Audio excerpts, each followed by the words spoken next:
Morning everybody, Phil Henry here from the Capricornia Chamber of Commerce. This I think will be our last video podcast for the year, Jason. Probably will be, I suppose, unless something drastic happens. I guess it will. Oh, that's right, you can never tell. You never know. It's killing season down in Canberra, they reckon, so luckily not that violent up here. So it's, I guess we're kind of winding down a little bit. Because it's very hard to get started this morning. So we've got the coffee in front of us. We've got the coffee. We're here at the Cheeky Fork this morning, who are new members. Yep. So thanks to them for joining. We'd come and test out the coffee, and pretty good. That's all right. Pretty good. So for those of you who don't know where the Cheeky Fork is, that's there in the location that used to be Yogalicious, and before that it was a service station. I remember when it was a servo here, and you'd have to come here to buy a permit to go and drive on the beach, didn't you? No, that's before my time, and I've never driven on the beach. Okay. And you won't be in the MX-5 either, I imagine. No, not in that one. No. It's not very sand friendly. No, But, exactly. Anyway, so that's where we are, down here on James Street at the Cheeky Fork. Come and give them a visit. There's a new grant available, Phil, and details. Another grant? Another grant. Tell me about it. No, you're Phil. Grant's not here this morning. Boy. What's in this coffee? Let's not peak too soon. No, it's all downhill from here. Right, tell me about the new grant. So the grant, if your business has been a victim of crime in some way, shape or form, there is funding available for between $5,000 and $20,000 to help with that. Now, it is a 50% co-contribution, so you are going to need to put something yourself.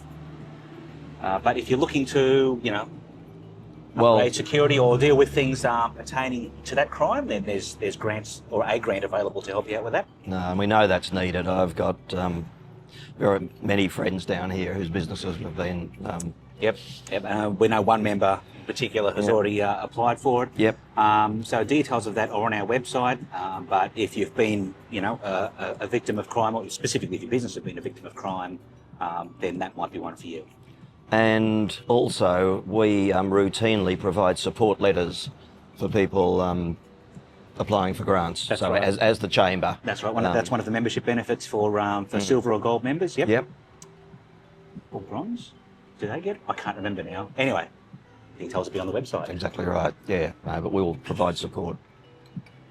So the other thing that's come across my path recently is a bit of IR legislation, I suppose, or clarification, I should say, why employers must request and not require staff to work on public holidays. And of course, as we're coming into Christmas, New Year, and there's some public holidays about, I'll just quickly read a summary here.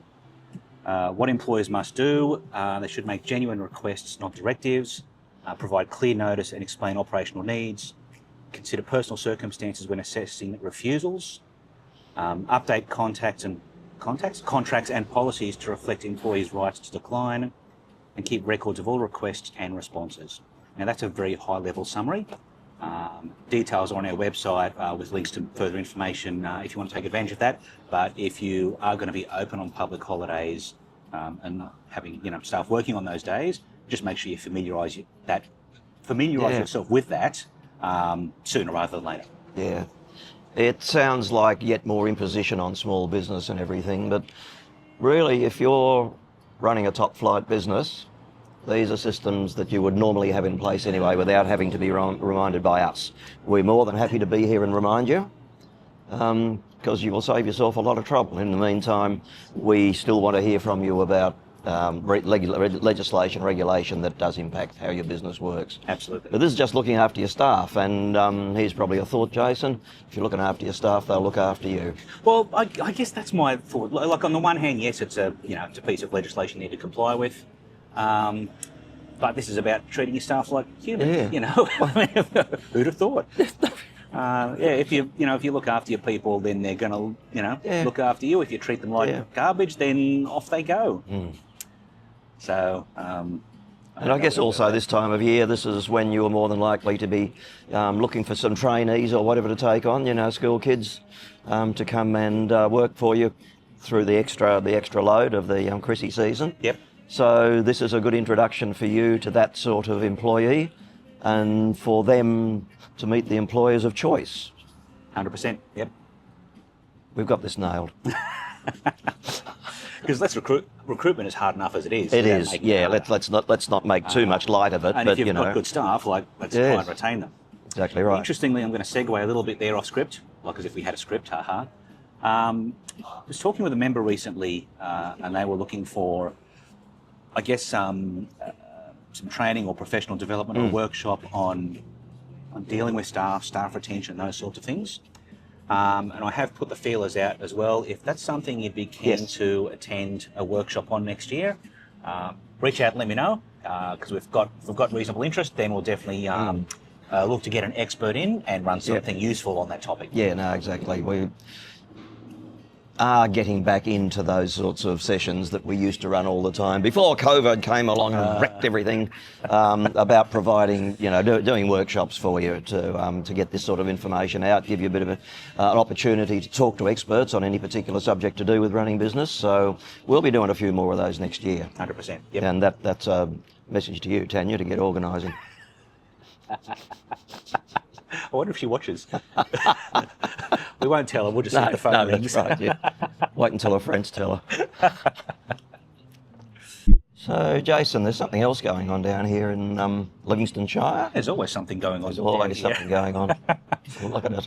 Yes, so we're not in the middle of. We've recently commenced Buy Local campaign down here. So Livingston Council have initiated that, and we're supporting that initiative as well. So when you're watching this and up until the 5th of January, so over the Christmas shopping period, and Yeppoon Small Mowers are giving away a Stihl serial number battery lawnmower worth $900, a $900 lawnmower. So that's a pretty decent prize. I've got one of them. Have you? Yes. Okay. It mows. That's why your grass looks so nice this morning when I picked you up. No, that's because of the rain. Well, let's just give some credit to the lawnmower. No, the lawnmower's done its job. But that's a great prize. So what you want to do is, if you are shopping anywhere, down here, within the Livingston Shire Council. Hang on to your receipts. Now, if you go to the Chamber's website, capricorniachamber.com.au, there'll be a button at the top, says Buy Local Livingstone. Click on that, stick in your name and your phone number, and upload a photo of your receipt. And then we'll do a draw with Council after the 5th. Yeah. And see who takes away the prize. Indeed. So good on you, Yeppoon Small Motor Service. I've bought a few things from them over the years. So I do support local. As you should. I particularly support some locals. Around about 5 in the afternoon. Yes. Well, it's for important business networking. Important chamber business. That's right. Of course it is. And it just needs lubrication. Anyway, so make sure you hang on to your receipts, take a photo of them, go to the Chamber's website, upload them, and we'll see who the lucky winner is. Got to be in it to win it, and thank you, Council. Now, if you're feeling a bit stressed and cranky at the moment, well, have we got something for you? Keep listening to this. And I'll throw it over to Phil. He doesn't know what's going on. If you're feeling stressed and cranky, just keep listening to this and it'll get worse. No, we have a remedy. We do have a remedy. What's the remedy that we've got, Jason? So on Sunday the 7th, it is definitely Sunday the 7th. Yes. At the Rocky Smash Rooms at 10 a.m. for a couple of hours, we're going to go and relieve all of the stress out of our system for our, what did Tanya call it? Smashing Christmas Party? Yes. Smashing Christmas Party, I think it was called. She's good at that stuff. So it's Sunday morning, 10 a.m. to midday at the Rocky Smash Rooms. Make sure you get online and buy your tickets. They're $25 each. There'll be a platter and some nibblies and stuff come out as well. That should be a fun way to kind of end the year. If you're feeling that way, indeed. I wonder if you can put kind of names or faces on things before you smash them. Here's a thought. All right, let's just glide past the automatic names that come to mind. let's just move on, shall we, before we get ourselves into trouble? No, indeed. But look, that should be, and there are limited numbers too. Tanya did tell me how many tickets were available. But you weren't listening.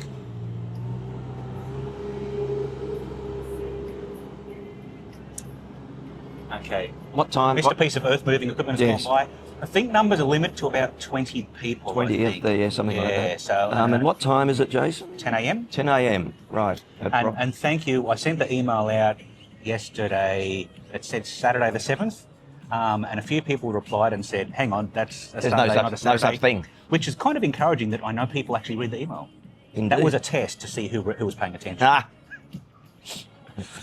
Believe that you believe anything. No, that's exactly what I did with the MG Club Christmas party thing, where I said it was alternate drop, beef and chicken, and it wasn't. It was pork belly.